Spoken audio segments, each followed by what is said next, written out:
How many of you have an older brother or sister? You know that wonderful feeling you get when you finally pull one over on them? Boy, that morning I had them and I knew it. They wanted my banana. But big brothers do not beg little brothers for anything. They either beat them up and take it away by brute force, or they lie to them and trick them out of it somehow. So my brothers said, hey, Kent, do you know how bananas are made? I said, no. I was only 6 years old. It's been proven in laboratory tests the brain doesn't even start to grow till kids are 18 to 20. How many parents can verify that one from raising kids? Yep. I said, no, how are bananas made?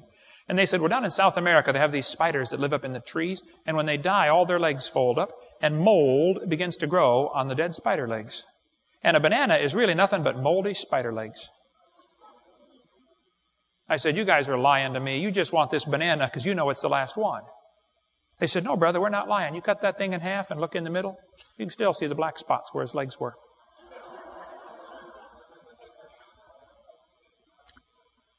I did not eat bananas for nearly 3 years after that. They lied to me. Have you ever been lied to before? You know, I would not have believed the lie if it hadn't been for those black spots. See, if you want to get somebody to believe a lie, you have to mix it with some truth. That's a technique they've used for years to kill rats. You don't give the rat a bowl of poison. You give the rat a bowl of good food with a little poison mixed in. They're mixing two things together that really do not belong together. See, rat poison is 99.995% good food. That's how you trick them. They've done the same thing for years to sell Marlboro cigarettes. They mix them in with cowboys. You can watch any Marlboro commercial. There's something about a cowboy in there. Have you stopped and thought about that? What is the connection between smoking Marlboro and cowboys? Do all cowboys smoke Marlboro? No. Do you have to smoke Marlboro to be a cowboy? No. If you start smoking Marlboro, do you become a cowboy automatically? No. You may smell like a horse, but you are not a cowboy. Okay? Actually, it's been proven in laboratory tests that nobody in the world smokes. Nobody smokes. Only the cigarette smokes. The person is the sucker. That's all. I think they ought to put the real name on those things. We ought to have some truth in advertising. You know, they should really be calling them cancerettes, breath rotters, bypass, malignant phlegm balls, and money suckers. They do the same thing with beer, though. They try to associate beer with sports. What does beer have to do with sports? They get some big football player holding his can of Bud Dummer.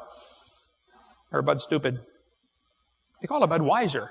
It don't make him any wiser, that's for sure. He's got his Bud Dummer, Miller Low Life, or Dead Dog, whatever it is. He says, man, you drink this stuff and you will be a football player. Yeah, right.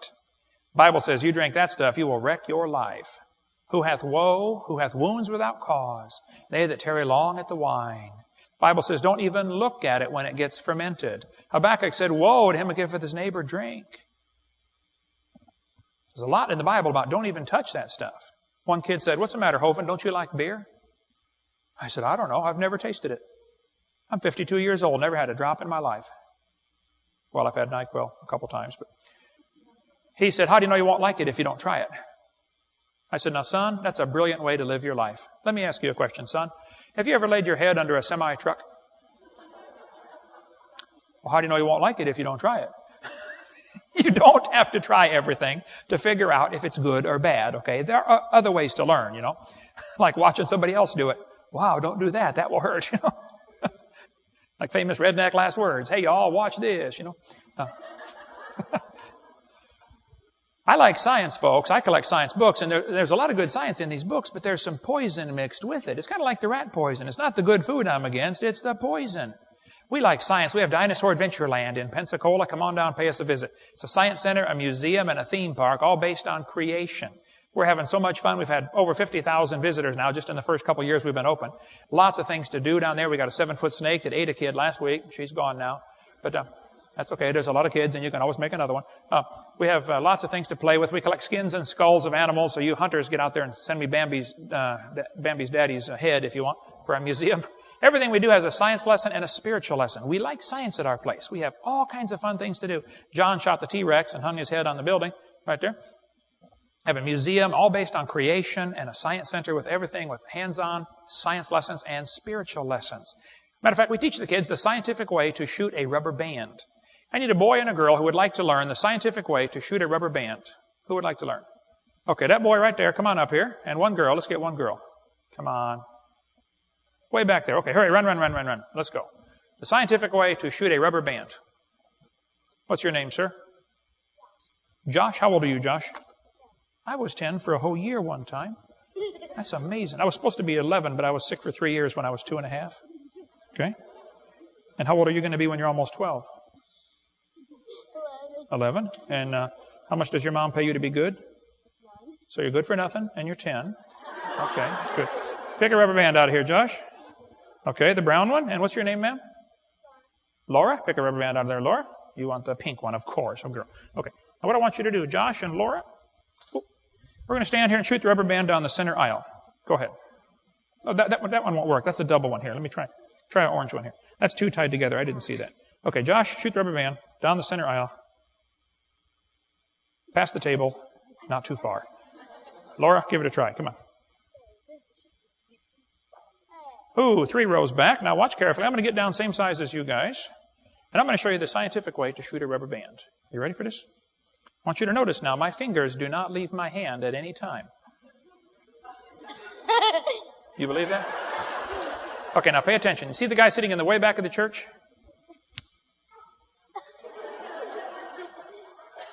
About 3/4 of the way there. Now, probably right about now, you're thinking of a question that has 5 words in it. What question are you thinking of?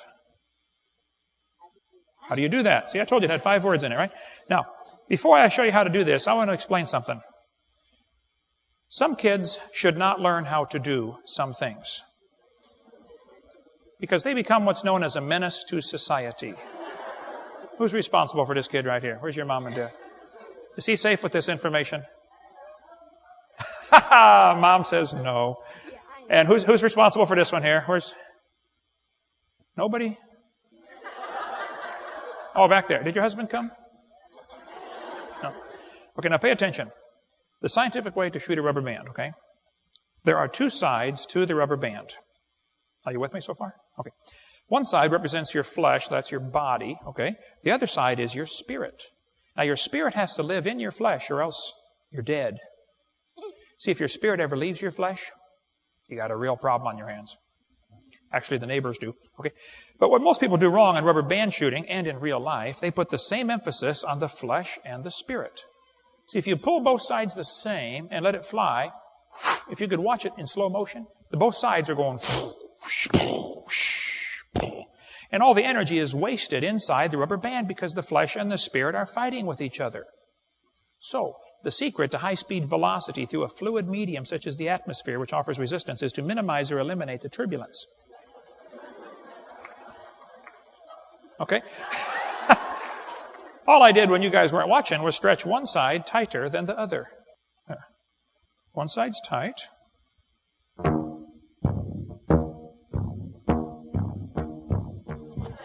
Now pay attention, okay? What's going to happen, if you do it right, the spirit leads the flesh, takes away most of the turbulence, and it goes much farther. Got the guy in the back row. So, when I'm up here with a whole pile of rubber bands, knowing I can hit anybody in the room, it gives you this feeling of power that some kids really just don't know how to handle. You know what I'm talking about? You're thinking about it right now, aren't you? Yes, I thought so. Let's give them a hand. Have a seat, guys. Thank you so much.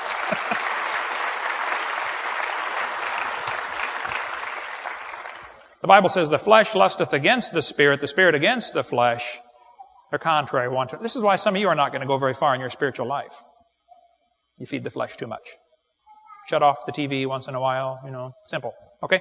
Wait till you see our super airplanes go. Tomorrow, we're going to show you our super airplanes. I make paper airplanes that go so far, if they don't land in a tree or on a building, they go all the way to the ground. Our record with a paper airplane is 450 feet. We're going to put them completely over the building, including the steeple, tomorrow. But we'll do that tomorrow. Okay. We like science. We're not against science. But I'm against poison mixed in with the science.